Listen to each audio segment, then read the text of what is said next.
জরুরি প্রয়োজনে 999-এ ফোন করেন।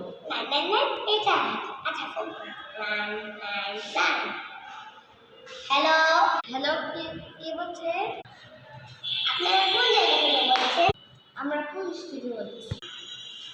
পুলিশ স্টেশনের কোন ব্রাঞ্চ থেকে বলছেন? হ্যালো, আপনার কাছে কি লাঠি আছে? হ্যাঁ আছে। তাহলে আপনি এখনই বাসায় গিয়ে আপনার বাচ্চাকে তাড়াতাড়ি মারুন, কারণ আমার সাথে সকালে কথা হয়েছিল এবং ও বলেছিল আজকে স্কুলে যাবে, কিন্তু আজকে স্কুলে আসেনি। আমি জানি না যে ও নিজে কোথায় গেছে। তাড়াতাড়ি যখনই ও বাসায় আসবে ওকে মারবেন। হুম।